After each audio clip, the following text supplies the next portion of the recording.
ETF index mutual funds నేర్చుకుని stock మార్కెట్లో రాణించాలనుకుంటున్నారా? వెంటనే ఈ నెంబర్కి కాల్ చేయండి. అమ్మాయికి ఇంకో సెకండ్ మ్యారేజ్ చేసి అమ్మాయి జీవితం బాగుండాలని కోరుకుంటున్నాం సార్.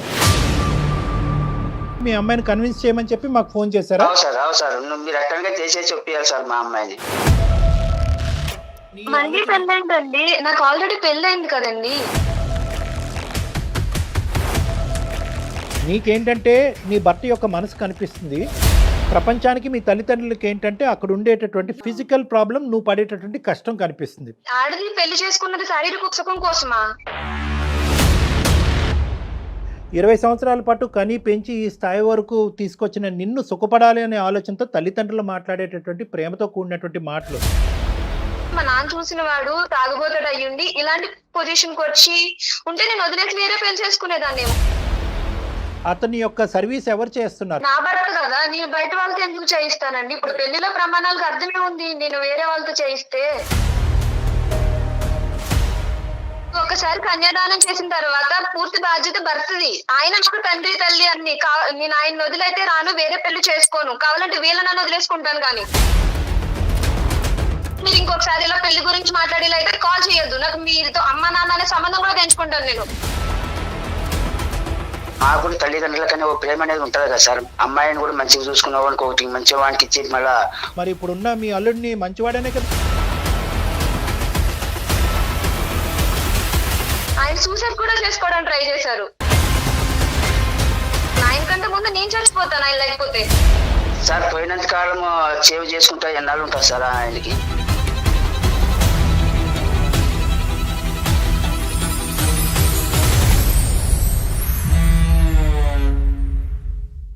IVF ట్రీట్మెంట్స్ పై 20,000 డిస్కౌంట్. డాక్టర్ కన్సల్టేషన్ మరియు అల్ట్రాసౌండ్ స్కాన్ ను ఉచితంగా అందిస్తున్నారు. 49 అంటే సంతానం, 49 అంటే సంతోషం.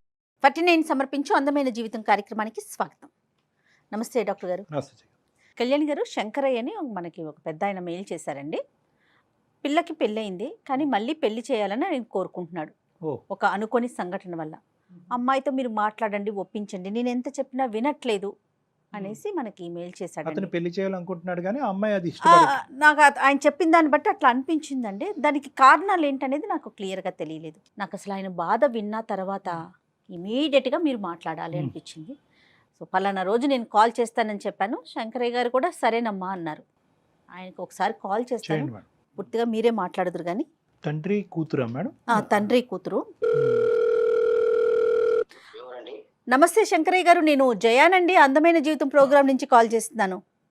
మొన్న మీతో మాట్లాడాను కదా. బాగున్నారా? ఇదిగో డాక్టర్ గారితో మాట్లాడించమన్నారు కదా, ఒక్కసారి ఇదిగో డాక్టర్ గారితో మాట్లాడండి. శంకరయ్య గారు నమస్తే అండి. నమస్కారం సార్. మీకు నమస్కారం సార్. నమస్తే. చెప్పండి సార్, ఏంటి సమస్య ఏంటి? మా అమ్మాయిది పెద్ద అమ్మాయిది 20 సంవత్సరాల్లో పెళ్లి చేశాను సార్. మీరేం చేస్తుంటారు? వ్యవసాయం చేస్తుంటా సార్. ఊర్లో కర్నూలులో వ్యవసాయం చేస్తుంటా సార్. సో ఇప్పుడు పెద్ద అమ్మాయి సమస్య గురించే చెప్తున్నారు మీరు? అవును సార్. యాక్సిడెంట్ లో నడుములు పోయాయి సార్ మా అల్లనికి. అల్లుడు గారికి యాక్సిడెంట్ లో నడుము విరిగిపోయింది. అవును సార్. అయ్యయ్యో, ఎంతకాలం అయింది అది జరిగి? ఇప్పుడు 3 సంవత్సరాలు అయింది సార్. ఆమె అల్లుడు లేవు సార్, లేడు. ఈమె చేయాలి సార్, లేపుకోవాలి, అన్నం పెట్టాలి, ఏదానికైనా అన్ని ఈమె చూసుకోవాలి సార్. అతను ఏం ఉద్యోగం చేసేవారండి? Software engineer sir. Software engineer. వీళ్ళిద్దరికి ఎంతమంది పిల్లలు? పిల్లలు లేదు సార్, ఇంకా పిల్లలు లేదు సార్. పిల్లలు లేరు? లేదు సార్, పిల్లలు అసలు లేదు సార్.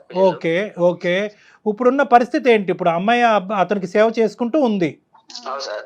మరి ఇప్పుడు సమస్య ఏంటి? అమ్మాయికి ఇంకో సెకండ్ మ్యారేజ్ చేసి అమ్మాయి జీవితం బాగుండాలని కోరుకుంటున్నాం సార్. సెకండ్ మ్యారేజ్ చేయాలని మీరు అనుకుంటున్నారు, అమ్మాయి అనుకోవట్లే? అవును సార్. అమ్మాయి అనుకోవట్లే. మీ అల్లుడు గారు మీ అమ్మాయి యాక్సిడెంట్ అవ్వకముందు కానీ యాక్సిడెంట్ అయిన తర్వాత కానీ వాళ్ళిద్దరు అన్యోన్యంగానే ఉన్నారు. అవును సార్, బాగున్నారు సార్. వాళ్ళిద్దరి మధ్యన ఎటువంటి భేదాభిప్రాయాలు లేవు? లేవు సార్, లేవు సార్. ఈ ఐడియా మీకు ఎందుకు వచ్చింది ఇప్పుడు రెండో పెళ్లి చేయాలని వాళ్ళిద్దరు సుఖంగా ఉన్నప్పుడు? సార్ తల్లిదండ్రులకి ఎవరికైనా ఆమె చేవి చేస్తుంటే చిన్న వయసులోనే కూర్చొని లేకుండా ఆయన లేకపోవడం. ఇంకేమైనా కార్యక్రమాలు జరగాలా ఇంట్లో? మీ అమ్మాయి పెళ్లి అవుతుంది? అమ్మాయి సార్, అమ్మాయి అబ్బాయి అంటారు కదా సార్, పెళ్లి అయ్యేవాళ్ళు. రేపు పక్కన పెళ్లి, వాళ్ళ పెళ్లి అయిన తర్వాత ఈమెని ఎవరు చూసారని గ్యారంటీ ఏమి సార్? సో మీ ఉద్దేశం ఏంటంటే మీ అమ్మాయికి జీవితం ఇవ్వాలి అనేటటువంటిది ఒకటి, కొత్త జీవితం అవును ఇవ్వాలి సార్. అనేది, కానీ అవును వాళ్ళ సార్. వరకు మాత్రం బాగానే అడ్జస్ట్ అయిపోతున్నది. ఈ ప్రస్తావన మీ అమ్మాయి దగ్గర తీసుకెళ్ళినప్పుడల్లా మీ అమ్మాయి సార్. ఏమంటా ఉంటది? నాకు ఇష్టం లేదు, నాకు ఆయన బాగా చూస్తున్నాడు కదా, ఆయన కావాలి అని అంటారు సార్. ఇప్పుడు మేమేం చేయాలి? మీ అమ్మాయికి పెళ్లి చేయాలా? మా అమ్మాయికి మీరు ఒప్పియాలి సార్, ఎట్లా కానీ మీరు ఎలా దయచేసి. ఒప్పుకుంటుందండి? వాళ్ళిద్దరూ ఒక అన్యోన్యంగా ఉంటున్నారు, హ్యాపీగా ఉంటున్నారు, వాళ్ళ భవిష్యత్తు గురించి వాళ్ళు ఆలోచించుకుంటున్నారు. వీళ్ళకి ఏమన్నా కొద్దిగా ఆస్తిపాస్తులు అవి ఏమైనా ఉన్నాయా వెనక ముందు? ఉన్నాయి సార్, కొద్దిగా ఉన్నాయి. కానీ సార్ నేను ఏమంటానంటే మా తల్లిదండ్రులకు బాధ్యత ఉంటుంది సార్. మరి వాళ్ళు బాధపడుతుంటే చూడలేం కదా సార్. అది కరెక్టే, కానీ బాధను భరించే వ్యక్తి ఎవరు? మీ అమ్మాయి కదా. ఆ అమ్మాయి అవును సార్, ఎటువంటి మా తల్లిదండ్రులు కని వాళ్ళకి మాకు కూడా బాధలు ఉండవా సార్? తను ఇబ్బంది పడినా పర్వాలా, నా భర్తే ముఖ్యం అంటోంది కదండి. ఆమె చెప్తారు మేడం. శంకర్. మేము ఏమనుకుంటున్నామంటే మేడం, ఆ, మా ఆ. అమ్మాయి కూడా ఒక దారి అనేది చూపించాలనుకున్నాం మేడం మేము. కరెక్టే, మీ తల్లిదండ్రులుగా మీ ఉద్దేశం కరెక్టే, కానీ నేను ఇంకొక మాట చెప్తాను. శంకరయ్య గారికి ఈ పరిస్థితి జరిగితే కనుక మీ భార్య గారు వెళ్ళి వేరే పెళ్లి చేసుకోవటం అనేటటువంటిది మీరు ఒప్పుకోగలరా? మీ భార్య ఒప్పుకుంటుందా? నేను ఈ ప్రస్తావన తీసుకొచ్చానని ఇంకో విధంగా అనుకోకండి. ఎందుకంటే పెళ్లి అనే బంధానికి ఏంటంటే ఇటువంటి అవరోధాలు అన్నీ దాటుకుని వెళ్తే, ఇటువంటి త్యాగాలన్నీ చేయడానికి నిర్ణయించుకుంటేనే ఆ పెళ్లి దాని యొక్క ప్రాముఖ్యత, దాని పవిత్రత. సో కాబట్టి అంటే ఇవన్నీ నేను తర్వాత మాట్లాడతానులేండి, కానీ మీ అమ్మాయి అయితే కనుక ఇది తీసి పారేస్తుంది. మీరైతే మాత్రం ఏమంటున్నారంటే మీ అమ్మాయిని కన్విన్స్ చేయమని చెప్పి మాకు ఫోన్ చేశారా? అవును సార్, మీరు ఎక్కడిగా చేసే చెప్పాలి సార్ మా అమ్మాయిని. కొద్ది డెలికేట్ ఇష్యూ జయ గారు, కానీ అమ్మాయి ఎలా రియాక్ట్ అవుతుందో పూర్తిగా తన మనసు మీద ఆధారపడి ఉంటుంది కదా కళ్యాణ్ గారు. ఆ బాండ్ అనేటటువంటిది ఒకటి క్రియేట్ అవుతుంది చూడండి. ఆ బాండ్ అనేటటువంటిది ఈ యాక్సిడెంట్ ముందు ఒక 50% ఉంటే యాక్సిడెంట్ అయిన తర్వాత 100% అవుతుంది. ఇప్పుడు యూజువల్గా మనం ఎలా అనుకుంటాం అంటే బయట నుంచి చూసేటటువంటి, ఇప్పుడు అతను తల్లిదండ్రుల పాయింట్ ఆఫ్ వ్యూలో అతను ఆలోచిస్తున్నాడు. మీరు నేను అసలు మామూలుగా కామన్ పీపుల్గా మనం ఎలా అనుకుంటాం, ఇదేంటి చిన్న వయసులో ఈ అమ్మాయి అవుటి అతనితో ఏంటి, ఆ అమ్మాయి భవిష్యత్తు త్యాగం చేయటం ఇంపార్టెంటే అన్నట్టు మనం అనుకుంటాం. కానీ అక్కడ కాన్సెప్ట్ ఎలా ఉంటుందంటే, ఒకప్పుడు అది ఒక డెలికేటు ప్రాబ్లమాటిక్ టాక్సిక్ రిలేషన్షిప్ అనుకోండి. మరి నీకు దన్నారా బాబు, ఇప్పుడు సుఖం లేదు, ఇప్పుడు అసలు సుఖం లేదు నీతో అని చెప్పి వెళ్ళిపోయి ఉండేది. కానీ ఇక్కడ ఏంటంటే బాధ్యత పెరిగింది అమ్మాయికి. సో ఆ యాంగిల్లో ఒకసారి మాట్లాడి చూద్దాం. 2 కాన్సెప్ట్స్ మేడం. ఒక జీవితం పోయాలి అని అనుకునే ఒక తల్లిదండ్రులు, ఒక కొత్త జీవితం పోయాలనేటటువంటి కూతురు జీవితం ఇలా అవ్వకూడదనే తపన, భర్త బాధ్యత నాది కాకపోతే ఎవరు అని ఆలోచించేటటువంటి ఒక భార్య, ఈ రెండింటి సంఘర్షణ మనం ఈరోజు ఇచ్చేయాలి. తప్పకుండా అండి. మరి శంకరయ్య గారు, మీరు పాపను లైన్లో తీసుకుంటారా లేకపోతే నేను కాన్ఫరెన్స్లోకి తీసుకోనా? మేడం గారు మీరు మాట్లాడినమ్మా, నేను మాట్లాడినా? సరే. మీరు మాట్లాడి లేలో నేను వింటుంటాను, మాట్లాడతాను. అట్లానే సరే పెద్ద ఆయన ఏం అనలేకపోతున్నాం. The person you are speaking with has... hello hello Vani గారు, చెప్పండి ఎవరు? నమస్తే అమ్మా, నేను జయాని అందమైన జీవితం ప్రోగ్రామ్ నుంచి కాల్ చేస్తున్నాను. నమస్తే అండి, చెప్పండి. నమస్తే. నాతో పాటు డాక్టర్ కళ్యాణ్ చక్రవర్తి గారు కూడా ఉన్నారు. అలానే ఓకే. మీ నాన్నగారు కూడా లైన్లో ఉన్నారమ్మా. ఆయన ఒక్కసారి మీతో మాట్లాడాలి అని చెప్పేసరికి నేను మిమ్మల్ని లైన్లోకి తీసుకున్నాను. ఆయన ఒక చిన్న సమస్యని మా దాకా తీసుకొచ్చారు. ఒక సలహా కోసం మమ్మల్ని సంప్రదించారు సుమన్ టీవీని. ఏ సమస్య అండి? ఒక్కసారి మా డాక్టర్ గారు మాట్లాడతారు చూడు. వాణి నమస్తే అమ్మా. నమస్తే అండి, చెప్పండి. ఇప్పుడు ఏంటంటే నాన్నగారు ఎలా చెప్పాలో నాకు అర్థం కావట్లేదు. అంటే ఒక తండ్రిగా అతను నిన్ను చూసే కోణము వర్సెస్ నువ్వు నీ జీవితాన్ని చూసుకునే కోణము, ఈ రెండిట్ల మధ్యన జరిగినటువంటి ఒక చిన్న సంఘర్షణ. అతను ఏమంటారంటే, మా అల్లుడు గారు చాలా మంచివారు, చాలా గొప్ప పెళ్ళి, కానీ దురదృష్టం కొద్దీ ఒక సంఘటన జరిగింది. అతను అవిటివాడు అయ్యాడు, మంచాన పడ్డాడు. సేవ చేసేటటువంటి భారం అంతా కూడా చిన్న వయసులో ఉన్న ఆడపిల్ల మోస్తుంది. ఇది చూసి మేము తరుక్కుపోతున్నాము, చూడలేకపోతున్నాము. ఆ అమ్మాయికి ఒక భవిష్యత్తుని ఇవ్వాలి అని అనుకుంటున్నాము. కాబట్టి ఆ అమ్మాయిని పెళ్ళి అనే ప్రస్తావన తీసుకొస్తే ఆ అమ్మాయి అంగీకరించట్లేదు. మీ ద్వారా ఆ ప్రస్తావన తీసుకొచ్చి ఆ అమ్మాయిని అంగీకరింప చేసేటటువంటి విధంగా హెల్ప్ చేయండి అని అన్నారు. అవునండి, అంటే మీకు మొత్తం చెప్పారా నాన్నగారు? ఏమో అంటే నాన్నగారు పెద్ద వయసు, ప్లస్ ఏంటంటే ఫోన్లో అంత ఇదిగా మాట్లాడలేకపోతున్నారు. సో పూర్తిగా వివరాలు అయితే చెప్పలేకపోయారమ్మా. అవును. అసలు నీ మళ్ళీ ఆలోచన పెళ్ళైందండి, నాకు ఆల్రెడీ పెళ్ళైంది కదండి. అసలు ఏం జరిగిందో చెప్పమ్మా. అంటే మీ పెళ్ళి ఎంతకాలం అయింది, అతనికి ఆ యాక్సిడెంట్ ఎలా జరిగింది? ఏం లేదండి, నేను చదువుకుంటానన్న వయసులోనే చిన్న వయసుకే 20 ఏళ్ళకే పెళ్లి చేసేసారు నాన్నగారు. రైట్. అబ్బాయి మంచాడు, బాగా చూసుకుంటాడు అన్ని చెప్పారు. సరే నచ్చ చెప్పారు. ఆ అబ్బాయి కూడా సెటిల్ అవుతాడు బాగా అని చెప్పి పెళ్లి చేశారు. పెళ్ళైన తర్వాత మేము అనుకున్నాము మనం పడిన ఇబ్బందులు మన పిల్లలు పడకూడదని ఒక 2 years వరకు పిల్లలు వద్దనుకున్నాం.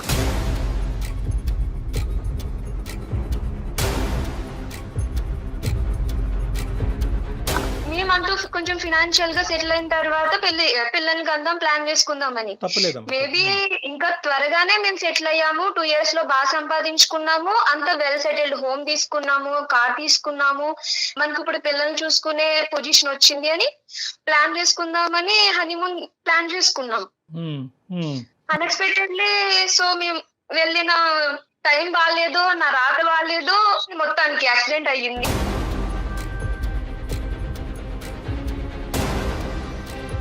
అలానే నేను నా స్వార్థం చూసుకున్నాను, వదిలేసి రెండో పెళ్లి చేసుకోలేను ఏం కదా. జరిగిందమ్మా యాక్సిడెంట్ లో? తను అంటే ఎట్లా, ఎంతవరకు డ్యామేజ్ అయింది పాపం ఆయనకి? కార్ యాక్సిడెంట్ అయిందండి. సో డాక్టర్ అన్నారు ఒక 3 months వరకు మేబీ ట్రీట్మెంట్ అవుతుంది కదా, రికవర్ అవుతారు, సెటిల్ అవుతుంది అనుకున్నాము. కానీ హెల్త్ కండిషన్, కానీ ఇంకా ఆయన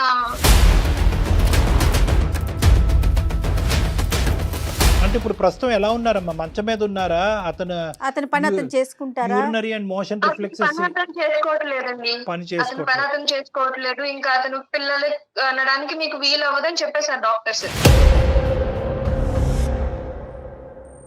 పిల్లలు కంటానికి ఓకే అమ్మా. పిల్లలు లేకపోవటం అనేది కావాలంటే మీ ఇద్దరు మనసులు పెద్దవైతే కనుక దత్తత అన్న చేసుకోవచ్చు పిల్లల్ని. అది కాదు ఇక్కడ. అతని యొక్క సర్వీస్ ఎవరు చేస్తున్నారు? అతనికి సంబంధించినటువంటి సేవలు ఎవరన్నా మనిషిని పెట్టుకున్నారా? మీరే చేయాలా? యూరిన్ కానీ మోషన్ కానీ బట్టలు స్నానం చేస్తానండి. నా భర్త కదా, నేను బయట వాళ్ళతో ఎందుకు చేయిస్తానండి? ఇప్పుడు పెళ్లిలో ప్రమాణాలకు అర్థమే ఉంది నేను వేరే వాళ్ళతో చేయిస్తే. Right as long as you're happy అమ్మ. నువ్వు హ్యాపీయే కదా. అంటే ఆ పనులు చేయటంలో ప్రస్తుతం అయితే కనుక నీ వయసు బట్టి అవనియండి, నీ ఓపిక బట్టి అవనియండి, మీరేం అలసిపోలేదు కదా. నేనైతే అసలు నాకు నిజం చెప్తున్నాను కదండి, ఆయన ఆ 2 years లో మేము హ్యాపీ సెటిల్ అవ్వాలనుకున్న 2 years లో నన్ను కాలు కింద పెట్టకుండా రాణిలో చూసుకున్నారు. మొత్తం స్ట్రగుల్స్ అన్ని ఆయనే ఫేస్ చేశారు. ఇంత ఇబ్బంది కూడా ఆయన నన్ను ఫేస్ చేయనివ్వలేదు అనమాట. నేను అయ్యో సెటిల్ కాలేను అని చేసుకున్నాను, ఇన్ని ఇబ్బందులు పడుతున్నాను, మేబీ మా నాన్న చూసిన వాడు తాగుబోతాడు అయ్యుండి ఇలాంటి పొజిషన్ కి వచ్చి ఉంటే నేను వదిలేసి వేరే పెళ్లి చేసుకునేదాన్నేమో. కానీ ఆయన నన్ను రాణిలా చూసుకున్నారు. నా స్వార్థం నేను చూసుకున్నప్పుడు వచ్చాను ఆయనకి కష్టం వచ్చిందని. ఆడది పెళ్లి చేసుకున్నది శారీరక సుఖం కోసమా? పిల్లల కోసమా? పిల్లలంటే వేరే పెంచుకోవచ్చు, బోల్డని పద్ధతులు ఉన్నాయి. ఆయన తోడు కోసం పెళ్లినాటి ప్రమాణాలనే ఇంక మర్చిపోవాలి నేను. ఒక ఆయన కష్టం వచ్చింది, నేను వదిలేసి వచ్చేయాలి, నా సుఖం నేను చూసుకోవాలి అని వచ్చిందంటారా చెప్పండి? మరి మీ నాన్నగారు ఎందుకు ఇలా ఆలోచిస్తున్నారు? ఇప్పుడు ఒక తండ్రిగా ఆయనకు ఉండే బాధ ఆయనకు ఉంటదండి. నేను ఆయన బాధని తప్పు పట్టట్లేదు. వేరే పెళ్లి చేసుకోమండలో ఆయన బాధ కనబడుతుంది, రేపు అన్న రోజు నన్ను ఎవరు చూసుకుంటారని. కానీ నా భర్తను ఎవరు చూసుకుంటారు? నేను వేరే పెళ్లి చేసుకుని వెళ్ళిపోతే అసలు నేను వేరే పెళ్లి చేసుకునే ఆలోచన కూడా లేదండి. నేను చాలా హ్యాపీగా ఉన్నా నా భర్తతో. అయినా నేను కష్టం అనుకుని చేయట్లేదండి, అది ఇష్టం అనుకుని చేస్తున్నాను. ఇప్పుడు నేను కన్నా పిల్లలైనా చిన్నప్పుడు నేను ఎలా చూసుకోవాలి వాళ్ళని, ఇవన్నీ సేవలు చెయ్యాలి కదా. 2 years అయినా 10 years అయినా 20 years అయినా ఎంతకాలం అయినా కూడా అతను సేవ్ చేసుకుంటూ అలా ఉండిపోతానని అంటున్నావు. అతను సేవ చేసుకుంటేనే బ్రతుకుతానండి. ఇప్పుడు భర్త లేని ఆడవాళ్ళు చాలా మంది ఉన్నారు. భర్త ఇలా మంచాన్ని పడిన ఆడవాళ్ళు వేరే పెళ్లి చేసుకుంటారేమో కొంచెం మంది. నాకైతే అది తప్పని అనిపించదు. వేరే పెళ్లి చేసుకోవాలన్న ఆలోచన లేదు. నా భర్తకు సేవ చేసుకోవడం నాకు ఇష్టం. నీతో మాట్లాడుతుంటే అసలు ఎటువంటి స్వార్థం లేకుండా మాట్లాడినటువంటి ఒక గొప్ప స్త్రీని కనిపిస్తున్నావు, వినిపిస్తుంది. నెంబర్ 1. నెంబర్ 2 ఏంటంటే కనుక అసలు ఎక్కడ కూడా నీ గురించి నువ్వు ఆలోచించవు. నీ వయసు చిన్నది. అసలు 10-15 years పాటు ప్రయాణం చేసిన ఒక భర్త గురించి మాట్లాడినటువంటి గొప్పగా మాట్లాడుతున్నావు అంటే కనుక అతను నిన్ను ఎంత గొప్పగా చూసుకున్నాడు ఆ 2 yearsలో. ఎందుకంటే చదువుకోవాల్సినటువంటి దాన్ని చిన్న వయసులోనే నన్ను పెళ్లి చేశారు అంటే కనుక ఎంత కాదనుకున్నా పెళ్లిలోకి డిసప్పాయింట్మెంట్తోనే ఎంటర్ అయ్యావు. కానీ ఆ డిసప్పాయింట్మెంట్ తీసేసి నీకు ఒక కొత్త జీవితాన్ని ఇచ్చి ఈరోజు అతని జీవితాంతం అలా మంచం పడి ఉన్నా కూడా I'm ready to take the burden అని నువ్వు అని అంటున్నావు అంటే కనుక చాలా గ్రేట్ అమ్మా. చాలా గొప్పగా అనిపిస్తుంది, గర్వంగా కూడా అనిపిస్తుంది. వేరే పెళ్లి చేసుకొని అంటారు ఆయన. నేను ఆయన ఉండి చేసుకోనేమో అని ఆయన సూసైడ్ కూడా చేసుకోవడానికి ట్రై చేశారు. కాపాడుకున్నాను కాబట్టి సరిపోయింది. నాకు ఆయన లేకపోతే నేను చచ్చిపోతాను. ఆయన కంటే ముందు నేను చచ్చిపోతాను ఆయన లేకపోతే. శంకరయ్య గారు, మరి సార్. ఇప్పుడు పరిస్థితి ఎలా ఉంది? ఇక్కడ మేము మాట్లాడేది ఏంటో నాకు అర్థం కావట్లేదు శంకరయ్య గారు. ఇప్పుడు ఆ తను అమ్మాయి చాలా స్ట్రాంగ్ గా ఉంది. చాలా గంటపదం మాట్లాడుతుంది ఆ అమ్మాయి. ఏంటంటే వాళ్ళిద్దరి మధ్యన బాండింగ్ బ్రహ్మదేవుడు దిగి వచ్చినా విడదీయలేడు అనే విధంగా మాట్లాడుతుంది. మీరు నేను ఏమాత్రం అవును సార్, మాకు కూడా తల్లిదండ్రులకనే ఒక ప్రేమ అనేది ఉంటది కదా సార్. అమ్మాయిని కూడా మంచిగా చూసుకున్న వానికి ఒకటి మంచి వానికి ఇచ్చి మళ్ళా బాగా జీవితం బాగుండాలని కోరుకుంటాం సార్. మేము కూడా అంటే ఇప్పుడు ఇతను కోరుకుంటున్నాం సార్. చెడ్డవాడయ్యాడా? యాక్సిడెంట్ అయిన తర్వాత మీరు ఒక మంచివాడిని తీసుకొస్తానంటున్నారు. మరి ఇప్పుడున్న మీ అల్లుడిని మంచివాడనే కదా ఇంతకు ముందు పెళ్లి చేశారు. యాక్సిడెంట్ అయిన తర్వాత చెడ్డవాడయ్యాడా? సార్ పోయినంత కాలం సేవ్ చేసుకుంటా ఎన్నాళ్ళు ఉంటుంది సార్ ఆయనకి. సరే ఇప్పుడు అవునండి, ఒకసారి కన్యాదానం చేసిన తర్వాత పూర్తి బాధ్యత భర్తది. ఆయన నాకు తండ్రి తల్లి అన్ని. నేను ఆయన వదిలైతే రాను, వేరే పెళ్లి చేసుకోను. కావాలంటే వీళ్ళ నన్ను వదిలేసుకుంటాను. కానీ కాదమ్మా, నేను మీ మంచి కోరికే కదమ్మా చెప్పేది. నేను కూడా నా మంచి కోరిక ఏంటో నాన్నగారు, మొత్తం అన్ని ఆయన నాకు సెటిల్ చేసి పెట్టాడు. నేను బయటికి వెళ్ళి కష్టపడాల్సిన అవసరం లేదు. ఆయన జాబ్ చేస్తున్నారు ఇప్పుడు. ఆయన పని చేయండి మాకు అంత అవసరం. నేను ఆయన సేవ చేసుకుంటాను, ఆయన నన్ను చూసుకుంటాడు. మాకు ఎలాంటి ప్రాబ్లం లేదు. మేము చాలా హ్యాపీగా ఉన్నాం ఇప్పుడైనా. అవునమ్మా, రేపు జరిగే పరిస్థితుల్లో ఏమైనా తారుమారు ఏదైనా పరిస్థితులు జరగడానికి జరిగాయి అప్పుడు ఎవరు చూసుకుంటారమ్మా? ఇప్పుడు మీ తమ్ముడు చూసుకుంటారా, మీ చెల్లెలు చూసుకుంటారా? రేపు జరగడానికి మేము లేకుండా అయిపోతాం అనుకో, అప్పుడు పరిస్థితులు ఎలా ఉంటాయమ్మా? అప్పుడు ఒక్కసారి ఆలోచన చేసుకోమ్మా నువ్వే. కాదమ్మా ఇప్పుడు వాణి, రోజులు ఎలా ఉన్నాయంటే పొద్దుట ఆఫీస్ కి వెళ్తే సాయంత్రానికి తిరిగి వస్తున్నామో లేదో కూడా తెలియట్లేదు నాన్నగారు. అలాంటిది రేపటి భవిష్యత్తు గురించి ఆలోచించి ప్రస్తుతం ఉన్న మా ఆయన్ని నేనెందుకు వదిలేసి ఇంకొక పెళ్లి చేసుకోవాలి? లిటరల్లీ ప్రతి నాకు ప్రశ్నకి ఆయనతో నేను సుఖంగా సంతోషంగా ఉన్నా. ప్రతి ప్రశ్నకి సమాధానం ఉందా అమ్మ దగ్గర? అంటే ఫోన్ ఎంత చేయొద్దు. mentally నాకు మీరు prepared? ఇంకొకసారి ఇలా పెళ్లి గురించి మాట్లాడేలా అయితే కాల్ చేయొద్దు. నాకు మీతో అమ్మ నాన్న అనే సంబంధం కూడా పెంచుకుంటాను నేను.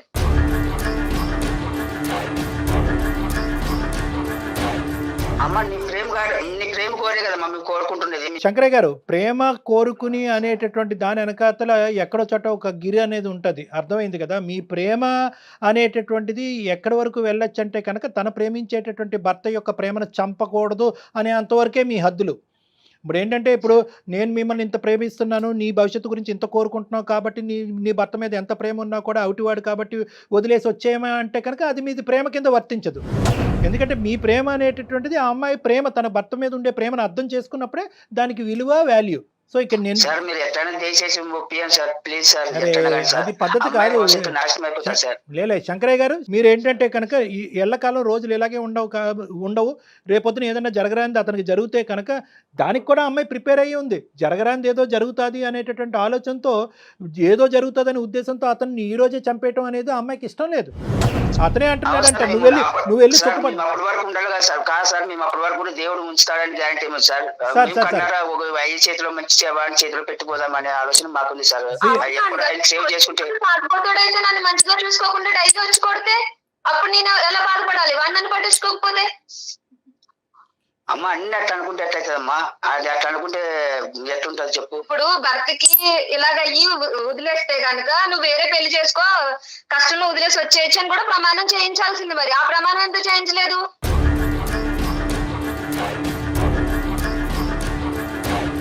అమ్మ ఇప్పుడు నువ్వు ఎంతైతే కనుక నీ 2 సంవత్సరాల పాటు ప్రయాణం చేసినటువంటి నీ భర్త గురించి అంత గొప్పగా మాట్లాడి, ఆ ప్రేమ గురించి అంత బలం గురించి అంత మాట్లాడుతున్నావు, 20 సంవత్సరాల పాటు కని పెంచి ఈ స్థాయి వరకు తీసుకొచ్చిన నిన్ను సుఖపడాలి అనే ఆలోచనతో తల్లిదండ్రులు మాట్లాడేటటువంటి ప్రేమతో కూడినటువంటి మాటలు, అభిప్రాయాలు వేరేనమ్మా, అభిప్రాయాలు వేరు.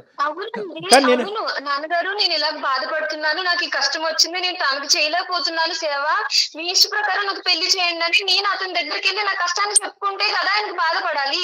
నేను చాలా సుఖంగా ఉన్నాను, చాలా సంతోషంగా ఉన్నాను. నా భర్త నాతో మాట్లాడితే చాలు, మేము కలిసి నవ్వుకుంటే చాలు, నాకు ఇంకేం అవసరం లేదు, నాకు నా భర్త ఉంటే చాలు అని నేను అంటున్నానండి. నీ సంతోషాన్ని, సుఖాన్ని నువ్వు ఒక విధంగా డిఫైన్ చేస్తున్నావు, ప్రపంచానికి ఒక విధంగా కనిపిస్తుంది. అందులో మీ తల్లిదండ్రులు కూడా ఒక భాగమే. అంటే ఏంటంటే, సేవలు చేసుకుంటూ కింద మీద పడుతూ నీ జీవితం లేకుండా అనేటటువంటి విధంగా ఒకటి ఆలోచించేది.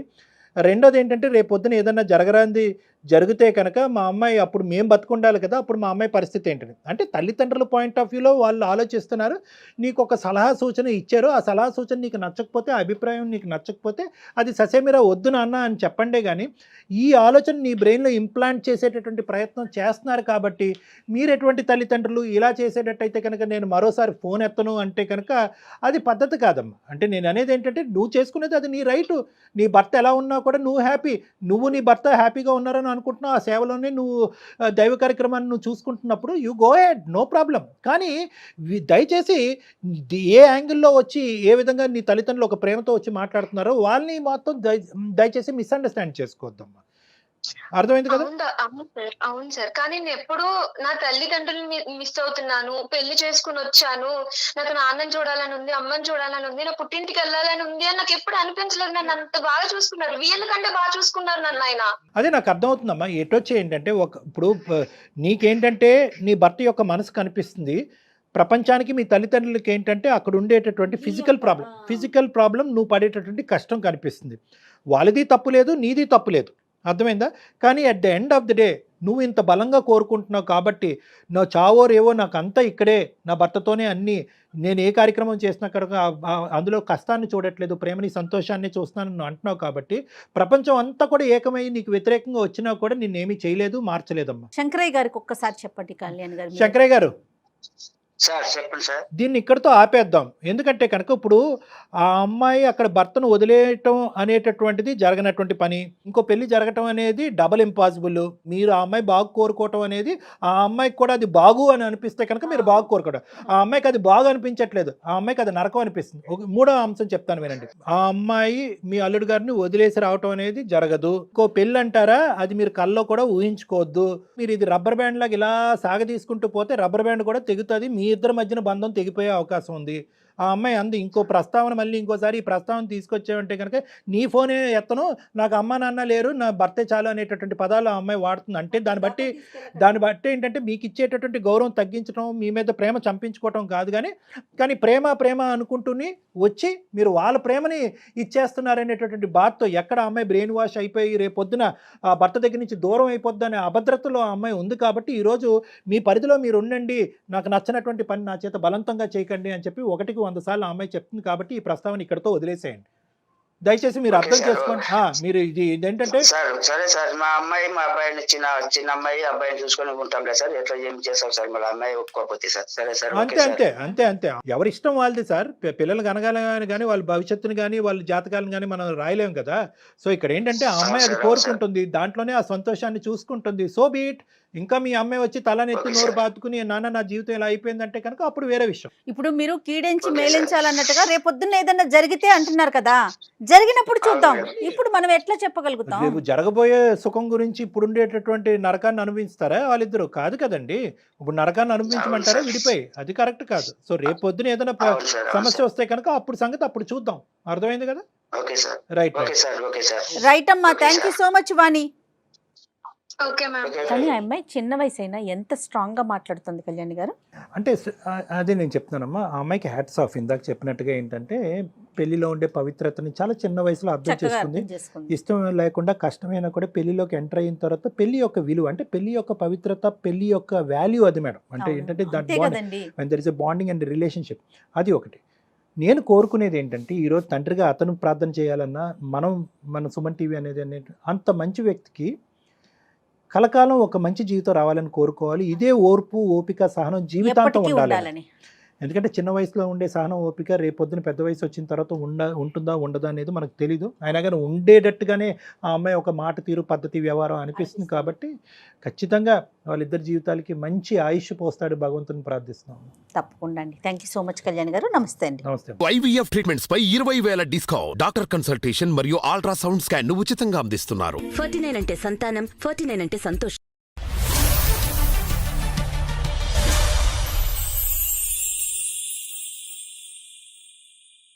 సుమన్ టీవీలో మీ పర్సనల్ అండ్ బిజినెస్ ప్రమోషన్స్ కోసం కింది నెంబర్కి కాంటాక్ట్ చేయండి.